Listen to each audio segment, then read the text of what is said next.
Hi guys, সুবান hair. এই ভিডিওতে আমি কল্যাণের Q1 FY26 কন কলে আলোচনা করব।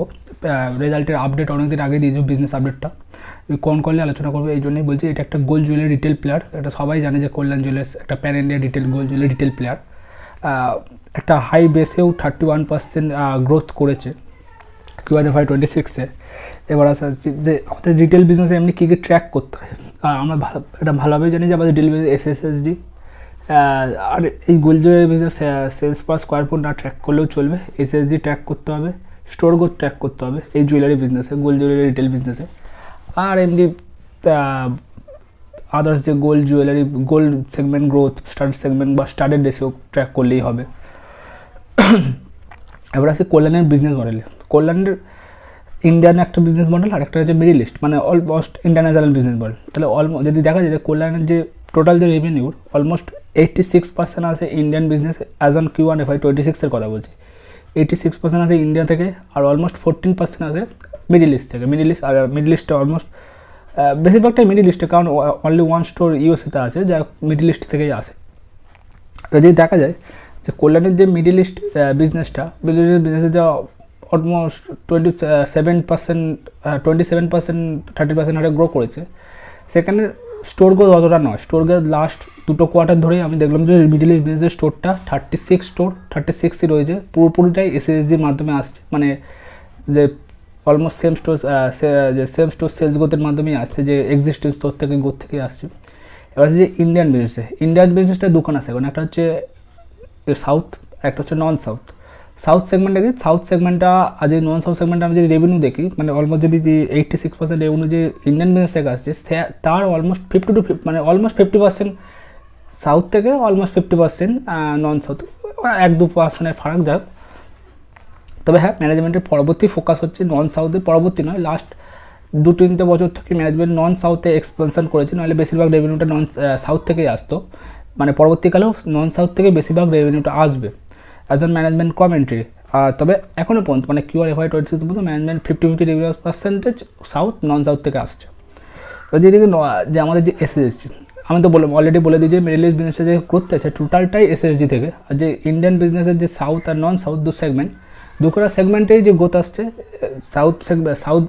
সাউথের যে যদি SSSG দেখি, সাউথের মানে ইন্ডিয়ান যে কনসোল বিজনেসের যে SSSG, মানে কনসোল যে ইন্ডিয়ান যে বিজনেসটা, তার SSSG 18%, তার মধ্যে সাউথের যে SSSG সেটা হচ্ছে 20%, আর নন সাউথের SSSG 16%। যে এক্সিস্টিং যে স্টোরগুলো ছিল এক বছর বা এক বছর 3 মাস যে পুরানো স্টোর, বা 12 মান্থ বা 15 মাস যে পুরানো স্টোর, যেখানে যবে থেকে SSSG কাউন্ট করা শুরু হয়, তার যে SSSG মানে সেম স্টোর সেলস গ্রোথ, সেটা হচ্ছে অলমোস্ট সাউথে 20%, আর নন সাউথ যে স্টোরগুলো সেগুলো 60%। এবার আছে যে আমি কলে লাইভ ছিলাম। কলে আমার একটা কোশ্চেন আমার ছিল যে আমি আশেপাশে আমাদের যে এলাকার আশেপাশে যদি কোনো গোল্ড জুয়েলারির শোরুম দেখি, সেখানে আমি যখন দেখি সেখানে কোনো লোক নেই। মানে আমি সেটা যে পুরোপুরি যে প্রাইসটাকে এফেক্ট হয়ে গেল। আর আদার্স যে B2B যে জুয়েলারি ম্যানুফ্যাকচার, তাদের যদি আমি কন কলে শুনি, তারা বলছে যে হ্যাঁ এফেক্ট করেছে, ভলিউম তো অবশ্যই এফেক্ট করেছে, যে কাস্টমার একটা ডিমান্ডে এফেক্ট হয়েছে। একটা যেরকম স্কাই গোল্ডের ডিমান্ড, স্কাই গোল্ডের কন করে আমরা কি ছিল, একটা কনজিউমারের একটা ডিমান্ড সফট হয়ে গেছে। তাই সেই কলে আমি যখন লাইভ দিলাম, আমি কোশ্চেনও করেছিলাম যে কোনো কি ডিমান্ড Tier 3 Tier 4 মার্কেটে কোনো ডিমান্ড কি সফটনেস দেখতে পেয়েছে বা স্লোডাউন দেখতে। ম্যানেজমেন্ট পুরোপুরি উত্তর দিল না, আমরা পুরো সফটনেস দেখতে পাইনি। তবে হ্যাঁ, কল্যাণের ম্যানেজমেন্ট মানে এক্সিকিউশন খাতারনাক এক্সিকিউশন, হয়তো সেটারও একটা ব্যাপার থাকে। কল্যাণের যে ম্যানেজমেন্টের এক্সিকিউশনও আদার্স যে ম্যানেজমেন্টের তুলনায় অনেক বেটার, যার জন্য তারা হয়তো স্টোরগুলোতে কোনো ফুটফলের প্রেসার বা স্লোডাউন দেখতে পায়নি Tier 3 বা Tier 4 সিটি। এবার আসি যে কনকলে কী হলো। কনকলে দুটো জিনিস মেন হয়েছে। এক হচ্ছে কি যে দুটো নতুন জিনিস বা কনকলের পুরো কমিউনিটি থেকে ম্যানেজমেন্ট বললো। এক হচ্ছে নিউ একটা রিজনাল ব্র্যান্ড ম্যানেজমেন্ট তৈরি করবে, আর একটা হচ্ছে পাইলট একটা ম্যানুফ্যাকচারিং, যারা integrated manufacturing, back out manufacturing management করার কথা রয়েছে। আমি যদি ভালোভাবে বুঝিয়ে বলি, ম্যানেজমেন্ট কী করতে হয়, যে কল্যাণ একটা অলমোস্ট প্যান ইন্ডিয়া হয়ে গেছে। তবে হ্যাঁ, ম্যানেজমেন্ট কী চাই যে রিজনাল যে কাস্টমারগুলো, তাদের থেকে মানে আরও মার্কেট সাইজ, যে রিজনাল যে আনঅর্গানাইজ প্লেয়ার আছে, তাদের থেকে আরও মার্কেট সাইজটা করার জন্য, মানে ছিনিয়ে নেওয়ার জন্য ম্যানেজমেন্ট কী করবে, একটা সাবসিডিয়ারি ওপেন করবে। সেই সাবসিডিয়ারির আন্ডারে রিজনাল অনেকগুলো ব্র্যান্ড তৈরি করবে। রিজনাল ব্যাংক ধরো আমাদের যদি সেটা ধরো আমাদের পশ্চিমবঙ্গে একটা কোনো একটা এলাকাকে টার্গেট করলো বা পশ্চিমবঙ্গকে টার্গেট করে একটা ব্র্যান্ড কল্যাণ বানালো, আর সেই ব্র্যান্ডটা শুধুমাত্র ক্যাটার করবে পশ্চিমবঙ্গকে, শুধুমাত্র তার স্টোর ওপেন হবে পশ্চিমবঙ্গতে, মানে পশ্চিমবঙ্গের বাইরে তার কোনো স্টোর ওপেন হবে না। এতে কী হবে যে পশ্চিমবঙ্গের যে কাস্টমার তার সাথে আরও কানেক্ট করবে, কারণ স্টোরটা প্যান ইন্ডিয়া নয়, শুধুমাত্র রিজনাল এলাকাকে ক্যাটার করবে। তাহলে ধরো সেরকমই ম্যানেজমেন্ট কী বলছে যে আমাদের যদি ইন্ডিয়ার যে সমস্ত স্টেটগুলো রয়েছে সেই প্রতিটা স্টেটের জন্য একটা একটা করে ব্র্যান্ড ওপেন করবে, সেই ব্র্যান্ডটা শুধুমাত্র ওই স্টেটটাকেই ক্যাটার করবে বা সেই রিজনটাকেই ক্যাটার করবে। তা সেটাও একটা ম্যানেজমেন্টের একটা নিউ ইনিশিয়েটিভ।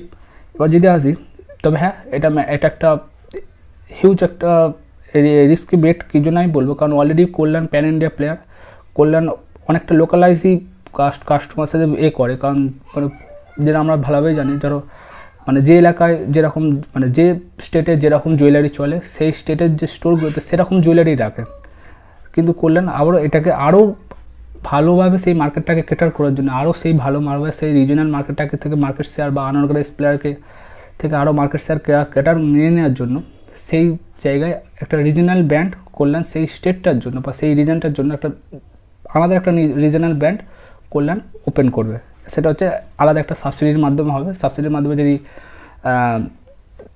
যতগুলো আমার যাই হোক আমি ভুলে গেছি কতগুলো স্টেট আমাদের দেশের, যাই হোক ততগুলো স্টেটের ততগুলো একটা রিজনাল ব্র্যান্ড হবে। তবে এটা ধীরে ধীরে হবে। এবছরে একটা নতুন ব্র্যান্ড ওপেন হবে, যেটা সেই মানে কোন একটা স্টেটে এখন ম্যানেজমেন্ট কোনো ক্লিয়ার বললো না যে কোন স্টেটের জন্য সেই ব্র্যান্ডটা ওপেন হবে বা কোন রিজনের জন্য সেই ব্র্যান্ডটা কোম্পানি লঞ্চ করবে। সেই ব্র্যান্ডের নামে সেই রিজনেরই সেই স্টোরগুলো ওপেন হবে। যাই হোক, এবার যে সেকেন্ড একটা যে পাইলট প্রজেক্টটা বললো প্রকিউরমেন্ট প্রজেক্ট ম্যানেজমেন্ট, এটা নিয়ে আমি একটু কনফিউজ আছি, মানে পরের 2-3 কোয়ার্টারে ট্র্যাক করলে হয়তো আমি এটা ক্লিয়ার হয়ে যায়। তবে এটা নতুন ইনিশিয়েটিভ যেটা ম্যানেজমেন্ট নিচ্ছে, যে ম্যানেজমেন্ট পুরোপুরি যে জুয়েলারি ম্যানুফ্যাকচারগুলো করে সেগুলো থার্ড পার্টি, মানে যেরকম স্কাই গোল্ড আরবিজেডের মতো প্লেয়ার থেকে জুয়েলারি কেনে বা ডিজাইন দিয়ে বা তাদের থেকে ডিজাইন দেখে জুয়েলারিগুলো কেনে। ম্যানেজমেন্ট কী চাইছে সেটা পুরোটাই ব্যাকওয়ার্ড ইন্টিগ্রেশন করতে, মানে ম্যানেজমেন্টের সাথে ধরো কল্যাণের সাথে অনেক যে ছোটো ছোটো ভেন্ডার আছে তারা সবাই কাজ করতে যায়।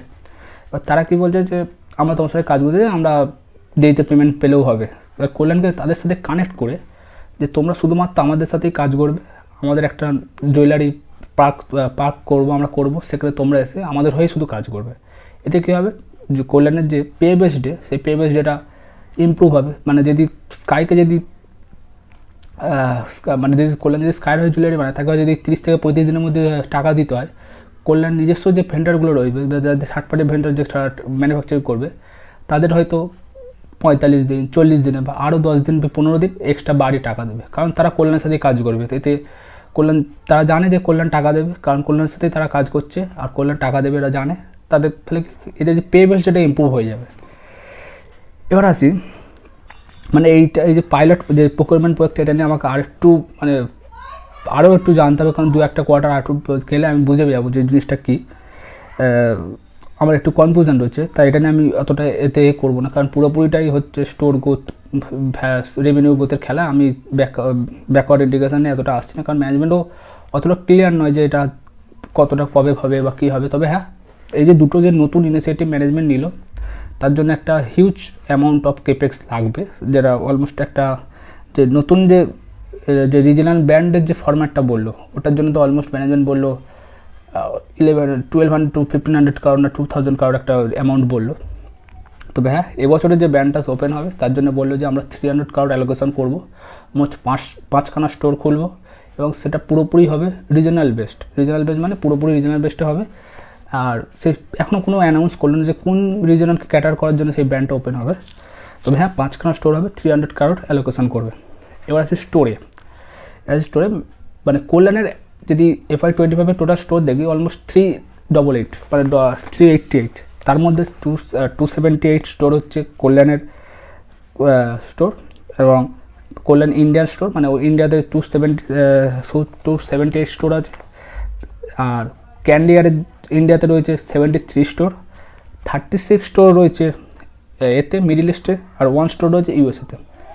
তবে হ্যাঁ, একটা যদি আমরা লক্ষ্য করে দেখি লাস্ট কিছু সাল হলো, মানে অলমোস্ট 2-2.5 বছর থেকে ম্যানেজমেন্ট মানে ফোকাস স্টোরে স্টোর ওপেন করেছে, মানে ম্যানেজমেন্টের ফোকাস ফোকোতে, মানে ফ্র্যাঞ্চাইজ ওন অপারেট স্টোরে। এতে কী হয় যে গ্রস মার্জিনটাও তো এফেক্ট হয়ে যায়, কারণ আমাদের যে ফোকো অপারেটার যে ফ্র্যাঞ্চাইজ হবে তাকে মার্জিন আমাদের দিতে হবে, কিন্তু পিবিটি মার্জিন সেটা ইমপ্রুভ হয়। কারণ এতে কী হয় যে কেপেক্স বা আদার্স যে কস্ট, যে ফাইন্যান্স কস্ট, তার জন্য বোরিং নিতে লাগে না, সে কেপেক্সটাই করে। তাহলে আমাদের যদি ফাইন্যান্স কস্ট কমে যায়, স্টোর ওপেনের যদি কস্ট কমে যায়, তাহলে আমাদের একটা পিবিটি মার্জিন হয়তো অটোমেটিকলি ইমপ্রুভ হয়। তার জন্য ম্যানেজমেন্টের গাইডেন্সও কী আছে যে ইন্ডিয়ান বিজনেসে পিবিটি মার্জিনটা 5%-এর উপরে হবে এবছরে যেটা 5% যত সম্ভব Q4 FY25 ছিল বা এন্ডে ছিল, সেটা এবছরে ইন্ডিয়ান বিজনেসের যে পিবিটি মার্জিন সেটা 5% পেয়ে যাবে শুধুমাত্র ইন্ডিয়ান বিজনেস। কারণ অলমোস্ট যদি 278 যে ইন্ডিয়ান কল্যাণ স্টোর আছে, ইন্ডিয়ান যে বিজনেসের কল্যাণ স্টোর, তার মধ্যে 152 মানে 50%, 60-70%, হ্যাঁ অলমোস্ট 60%, 55-60% স্টোর তো ফোকো মানে ফ্র্যাঞ্চাইজ জোন। আর যে 73 যে কল্যাণ ক্যান্ডিয়া স্টোর আছে, তার মধ্যে 37 অলমোস্ট 50%-এরও বেশি স্টোর হচ্ছে ফোকো। তাহলে যদি দেখা যায় ইন্ডিয়ান বিজনেসে পুরো মানে অলমোস্ট 50-55% স্টোর তো ফোকো, তাহলে এতে কী হয় কেপেক্স লাগে না, ফাইন্যান্স কস্ট কমে যায়। কারণ কেপেক্স করতে গেলে আমাকে ডেট নিতে হবে, ইকুইটি রেস করতে হবে, ফাইন্যান্স কস্ট কমে যায়, কিন্তু তার জন্য পিবিটি মার্জিনটা বেড়ে যায়।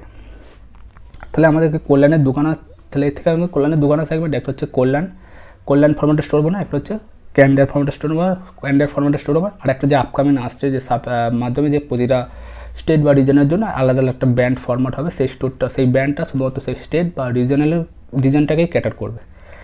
তাহলে কল্যাণের দোকানা ফরম্যাট, এটা ভালো করে মাথায় রাখো। কারণ পরবর্তী যে গাইডেন্সটা ম্যানেজমেন্টের ছিল, কারণ এখন মানে স্টোর গাইডেন্স মানে অ্যাজ অন FY25 ছিল, ম্যানেজমেন্টের স্টোর ছিল 3888 মানে 388। ম্যানেজমেন্টের FY26 স্টোর গ্রোথ মানে স্টোর ওপেনিং গাইডেন্স হচ্ছে 170 স্টোর, মানে তার মধ্যে 90 হবে কল্যাণ, 80 হবে ক্যান্ডিয়ার, আর টোটালটাই হবে ফোকো। তার মধ্যে কিছু যে স্টোর সাউথ ওপেন হবে সেগুলো কোকো স্টোর হবে, কারণ ম্যানেজমেন্ট সাউথে কোনো ফোকো স্টোর মানে যেটা Q4 FY25 কনকলে বলেছিল যে, তবে হ্যাঁ যে সাউথে যে স্টোরগুলো আসবে সেখানে তার মধ্যে কিছু যে স্টোর সাউথে হবে, মানে সাউথে সেখানে কোনো ফোকো স্টোর হবে না, টোটালটাই কিছু কোকো স্টোর হবে না, কারণ সাউথে কোনো ফোকো স্টোর ওপেন করবে না ম্যানেজমেন্ট, এটাই বলেছে। এবার আসি যে ম্যানেজমেন্টের যদি আমরা স্টোর গ্রোথ গাইডেন্সটা দেখি, মানে অলমোস্ট যদি ম্যানেজমেন্ট কোনো রেভিনিউ গ্রোথ গাইডেন্স দেয় না, কারণ বড্ড ভয় পাই দিতে, কারণ তবে হ্যাঁ যদি স্টোর গ্রোথ গাইডেন্স থেকে অলমোস্ট 42-45% স্টোর গ্রোথ গাইডেন্স, তাহলে আমরা যদি এরকম যদি 30%-এর উপরে রেভিনিউ গ্রোথ ধরি, ইজিলি অ্যাচিভেবল হয়ে যাবে। কারণ অলমোস্ট যদি 40-45% স্টোর গ্রোথ গাইডেন্স হয়, আর Q2 অ্যান্ড Q3-র মধ্যে বেশিরভাগ স্টোর ওপেন হবে, কারণ তার মানে Q2 মানে যদি ফেস্টিভ্যাল বা ওয়েডিং সিজনের আগে যে স্টোর ওপেন হয় সেগুলো ব্রেক ইভেন হতে তাড়াতাড়ি হয়। তো স্টোর গ্রোথ গাইডেন্স অলমোস্ট 40-45%। তাহলে আমরা টার্গেট নিচ্ছি কি ইজিলি 30-35% গ্রোথ ইজিলি হয়ে যেতে পারে FY26-এ এই হাই বেসেও। তবে হ্যাঁ আমার কোশ্চেন কেটা ছিল কি, মানে আমিও একটা কোশ্চেন করছিলাম যে ম্যানেজমেন্ট কোনো, হ্যাঁ ওটা তো বলেই দিলাম। আর একটা কি মানে এবছরের যে ফেস্টিভ যে ডিমান্ডটা আসছে, ফেস্টিভ ডিমান্ডটা আমি জিজ্ঞাসা করছি যে এবছর ফেস্টিভ ডিমান্ডটা কি আগের বছর তুলনায় কি বেটার হবে, তখন ম্যানেজমেন্ট বললো হ্যাঁ হতে পারে, আমরা তার জন্য প্রিপারেশান নিচ্ছি। কিন্তু আগের বছরে কাস্টম ডিউটি কাট হওয়ার জন্য আগের বছরের যে কোয়ার্টারগুলো Q2 Q3 একটু হাই বেস হয়ে গেছে, যা তাও আমরা চেষ্টা করছি এবছরের ফেস্টিভ সিজনটাকে বেটার করার জন্য। দেখা যাক, গাইডেন্স সেম আছে, কোনো গাইডেন্স ব্যাপার নয়, দুটো জিনিস নতুন ইনিশিয়েটিভ দুটো আমি বলে দিয়েছি যে এই দুটো তবে হ্যাঁ ওই যে প্রকিউরমেন্ট যে প্রজেক্টটা যেটা ব্যাকওয়ার্ড ম্যানুফ্যাকচারিং ব্যাকওয়ার্ড ইন্টিগ্রেশন করবে, ওটা নিয়ে একটু আমার কনফিউশন আছে, ওটা আরও 2-1 কোয়ার্টার ট্র্যাক করলে হয়তো হয়ে যাবে। গাইডেন্স সেম, তবে হ্যাঁ মানে জিএমএল যে রেটটাও সেটাও আগে কিছু কোয়ার্টার আগে 2-1 কোয়ার্টার আগের কোয়ার্টারে যাওয়া সম্ভব, জিএমএল রেট অলমোস্ট 5-6% হয়ে গেছিলো, সেটাও কমে গিয়ে 4% হয়ে গেল, ওটাও স্টেবল হয়ে গেছে জিএমএল রেটটাও। জিএমএল মানে কি গোল্ড লোন, যেটা হেজ করার জন্য ম্যানেজমেন্ট কোনো প্রতিবার গোল্ড জুয়েলারি নেয়, হেজ মানে সবাই নিতে পারে না, তবে জিএমএল যেগুলো নেয় জিএমএল রেটটাও কমে গেছে, তাদের জন্য ফাইন্যান্স কস্টটাও কমে যাবে বা স্টেবল হয়ে যাবে, যেটা ফাইন্যান্স কস্টটা অতটা বাড়বে না। জিএমএল রেট বেড়ে গেলে একটা ভয়ের ব্যাপার ছিল যে জিএমএল রেটটা এখনও একটা এলিভেটেড লেভেলে আছে, যদি 5-6% হয়, কিন্তু এবারে যে জিএমএল রেট সেটা 3-4% হয়, সেটাও যে জিএমএল রেটটাও 4% চলে এসছে, ম্যানেজমেন্ট কনকলে বললো। আর একটা কথা সবচেয়ে ভালো লাগলো কি, গোল্ডের রেট যাই হয়ে যাক, যদি গোল্ডের রেটের জন্য কোনো বিয়ে থেমে যায়, এটা একটা অবিশ্বাস্য ব্যাপার, কোনো বিয়ে গোল্ডের রেটের জন্য থামে না, গোল্ডের রেট যাই হোক বিয়ে কোনো দিন পোস্টপন্ড হয় না। মানে বি অবশ্যই হবে। তাই ডিমান্ডের কোনো এফেক্ট এখনও পর্যন্ত নেই। ম্যানেজমেন্ট বারবার বলছে রোবাস্ট ডিমান্ড, দেখা যাক, কোনো গাইডেন্স দেয় না। তবে আমাদের ম্যানেজমেন্টের কল বা কলের কথাবার্তা শুনে, কমেন্টে শুনে আমাদের বুঝে যেতে যে ম্যানেজমেন্ট কী করতে চলেছে বা প্রতি বিজনেসের গ্রোথ কী আসছে। আর আমিও তো একটা ক্যালকুলেশন যদি করি যে 45% যে স্টোর গ্রোথ হয়, ইজিলি 30-35% গ্রোথ ইজিলি করে দেবে। যদিও বা সব স্টোর তো একদিনে ওপেন হবে না, ধাপে ওপেন হবে, স্টেপ বাই স্টেপ ওপেন হয়। তবুও আমরা তারপর তার সঙ্গে তো 15 মানে অলমোস্ট ডবল ডিজিট এসএসজি তো করে আসছে। কারণ এই কোয়ার্টারে এসএসজি মানে এই হাই ডিমান্ডও মানে যদি, তবে হ্যাঁ এসএসজি তো 18%, তবে এর মধ্যে হয়তো বেশিরভাগটাই গোল্ড প্রাইস আপের মাধ্যমে এসছে। যে Q1 FY26 এসএসজি 18% এসছে, তার মধ্যে বেশিরভাগটাই হয়তো গোল্ড প্রাইস বেড়ে যাওয়ার জন্য সেই এফেক্ট হয়েছে। কিন্তু যদি ডবল ডিজিট এসএসজি করে তার সঙ্গে 40-50% অলমোস্ট 40-45% স্টোর গ্রোথ হয়, তাহলে ইজিলি 30-35% গ্রোথ ইজিলি কল্যাণ করে দেবে। দেখা যাক কী হয়। এই পর্যন্ত।